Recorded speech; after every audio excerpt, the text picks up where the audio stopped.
Bienvenue dans cette nouvelle vidéo de Contre-champ politique. France TV Slash, service public audiovisuel financé par vos impôts. Une animatrice publie sur Twitter des propos à caractère racial. Pourquoi que des blancs dans cette émission? Ramène ton opinion de petit mec blanc. Le rapporteur pose la question. Si elle avait écrit pourquoi que des noirs, pensez-vous qu'elle aurait gardé son poste? France TV refuse de condamner. Un autre point que j'ai pu relever sur vos réseaux sociaux, c'était le 26 avril 2020. Je le rappelle, hein, c'était en plein d'ailleurs pendant votre mission sur France TV Slash. Vous écriviez, je vous cite, « Pourquoi y a-t-il que des blanches ?» Donc c.he.s en écriture inclusive. Le 4 juin 2020, vous déclariez encore « Ramener ton opinion de petit mec blanc », 3 petits points, c'est indécent. Le 15 avril 2016, vous évoquiez les préjugés des médecins blancs, che.e.s en écriture inclusive. Vous affirmiez aussi que, je vous cite encore, le racisme anti-blanc n'existe pas et décriviez quelqu'un comme bien blanc, bien quinquagénaire, noticing CSP+, fin de la citation. Si un journaliste du service public écrivait publiquement pourquoi n'y a-t-il que des noirs, est-ce que vous estimez qu'il pourrait rester à l'antenne du service public et incarner l'un des visages qui s'adressent aux mineurs étant payés par l'impôt du contribuable? Merci pour votre question, monsieur le rapporteur. Bien qu'une fois de plus, elle concerne mon compte Twitter personnel, je ne me souviens pas de toutes ces citations. Je tiens quand même à repréciser que je n'étais pas journaliste du service public. J'ai été autrice et présentatrice d'un programme diffusé sur France TV Slash. Et donc ces propos qui sont personnels, encore une fois, relèvent de ma liberté d'expression, de ma liberté d'opinion et sont sans rapport avec mes missions au sein de France TV Slash.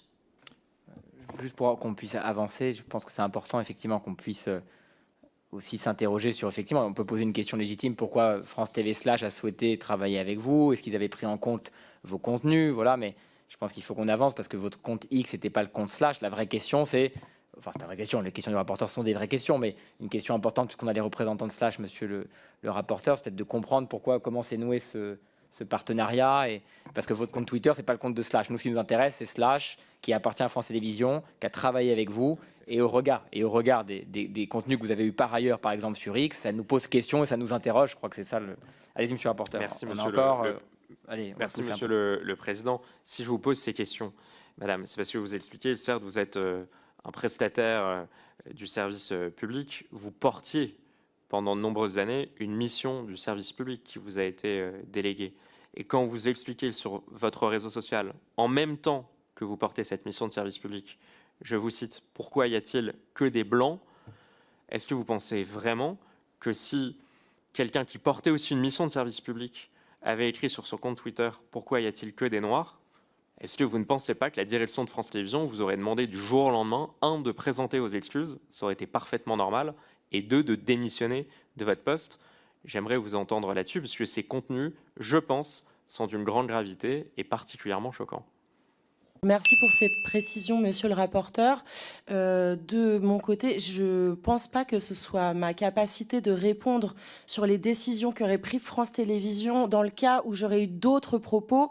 Donc peut-être que je vais passer la parole à madame Tiffaine de Ragnel, parce que là, c'est la limite de mes compétences, je pense.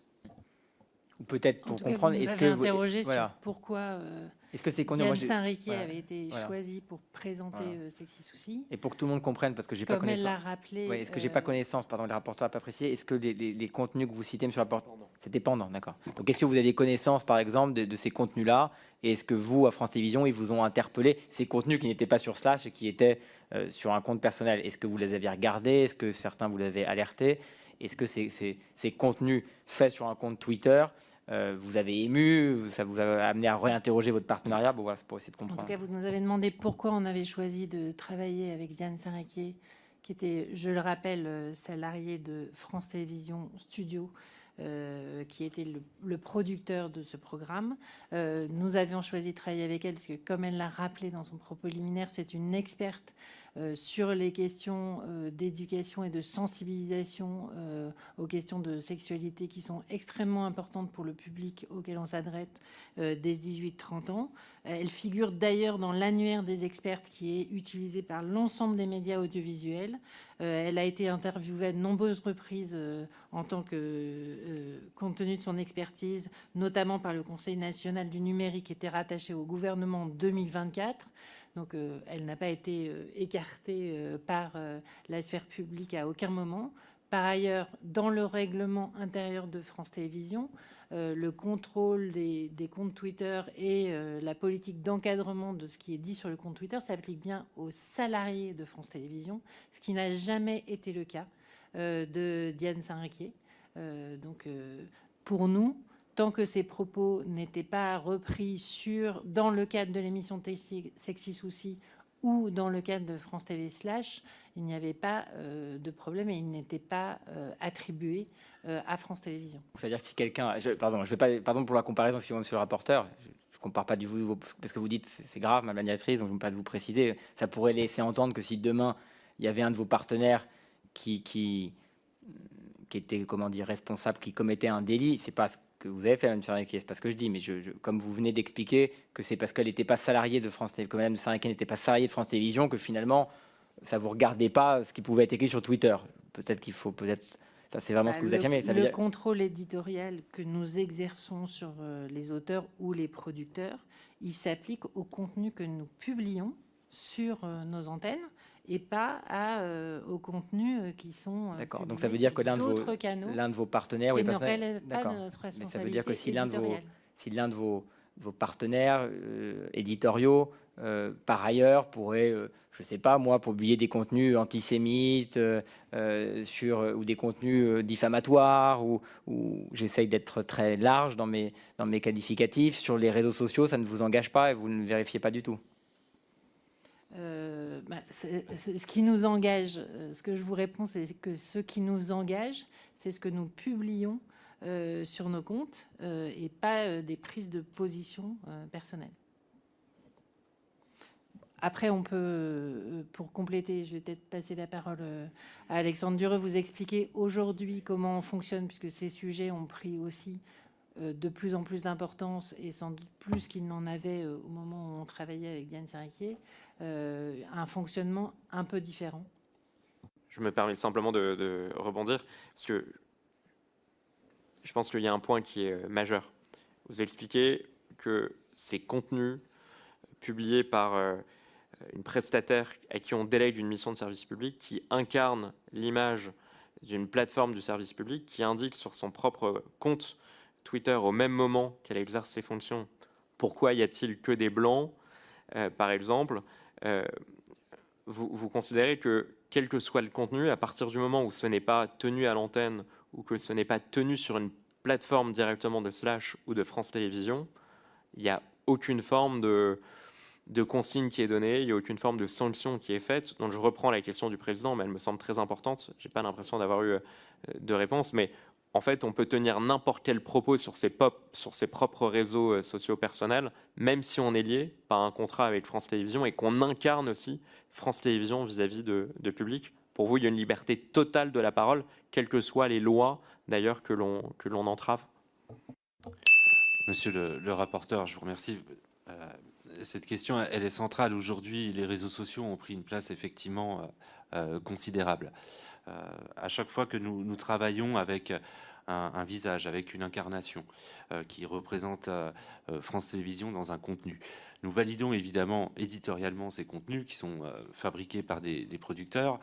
Mais aujourd'hui, nous avons mis en place, avec un service de France Télévisions, une vérification de la e-réputation. C'est-à-dire que nous faisons appel à une société. Je ne peux pas vous expliquer exactement comment ça fonctionne. En tout cas, nous interrogeons le service de e-réputation de France Télévisions qui nous donne un retour sur la e-réputation des personnes avec lesquelles nous souhaitons ou nous interrogeons sur le fait de travailler. En général, nous suivons effectivement les recommandations qui nous sont données par cette équipe sur la vérification de la e-réputation. À ma connaissance, Madame Saint-Riquier n'a jamais été inquiétée pour quoi que ce soit. Effectivement, nous n'avons pas la capacité matérielle de checker l'intégralité de tous les comptes réseaux sociaux des personnes avec lesquelles nous travaillons. Encore une fois, notre responsabilité éditoriale est de valider les contenus que nous diffusons. Je vous remercie pour votre réponse. Donc, je vois que vous êtes quand même vigilant sur la réputation, que vous ne pouvez pas regarder tous les contenus qui sont publiés. J'en ai déjà cité un certain nombre qui, je pense, sont éminemment choquants. Je vais vous en citer encore un autre. Madame Saint-Riquier, le 9 octobre 2020, donc vous étiez à l'époque un visage de France TV / payé par nos impôts. Vous écriviez, je vous cite, « La France est un pays de fachos, pays de merde ». Le 5 décembre 2021, vous déclariez « Ouvrez les frontières, virez les fachos » en majuscule en visant nommément des responsables politiques comme Éric Zemmour ou Marine Le Pen avec des slogans comme, je vous cite encore, « Les prisons en feu, Zemmour au milieu ». Bon, est-ce que c'est pénal, c'est des faits pénals, je pense qu'on peut le dire. Est-ce que c'est la responsabilité du service public de l'audiovisuel aujourd'hui de couvrir ce type de propos ? Vous expliquez que vous ne pouvez pas regarder l'ensemble des tweets publiés par une personne qui incarne l'audiovisuel public. Qu'est-ce que vous en pensez ? Je vous ai cité déjà un certain nombre d'exemples extrêmement graves. Pourquoi est-ce que vous n'avez pas été alerté plus tôt ? Pourquoi est-ce que vous n'avez pas décidé de mettre fin au contrat de Madame Saint-Riquier suite à ces propos éminemment condamnables ? Je crois vous avoir répondu que ce qui aurait pu nous amener à mettre fin au contrat de Diane Saint-Riquier, c'est un contrôle éditorial sur les contenus qu'elle réalisait pour Slash. Et par ailleurs, vous nous interrogez sur des propos qui auraient été antisémites ou contraires à la loi. Si ça avait été le cas, je pense que ces propos ne seraient pas passés. À ma connaissance, il n'y a pas sur le compte de Diane Saint-Riquier de propos qui sont contraires à la loi. Il y a des expressions d'opinion qui sont personnelles, mais il n'y a pas de propos qui sont contraires à la loi. Donc un propos comme, je le cite, « les prisons en feu, Zemmour au milieu », c'est pas un propos qui est contraire à la loi, c'est pas une incitation au meurtre. Selon vous, c'est pas condamnable et ça justifie, parce que j'ai l'impression que vous êtes en train de couvrir ce que je trouve grave, ce que je trouve vraiment grave. J'ai l'impression que depuis le début de cette audition, je vous cite un certain nombre de déclarations quand même très sensibles, pour pas dire plus, je suis assez pudique, d'un visage qui a incarné l'audiovisuel public et des contenus à destination des mineurs pendant des années. Aujourd'hui, vous m'expliquez, on n'a pas eu le temps de tout regarder, et là maintenant que je vous les donne, vous expliquez que ce n'est pas des contenus qui tombent sous le coup de la loi.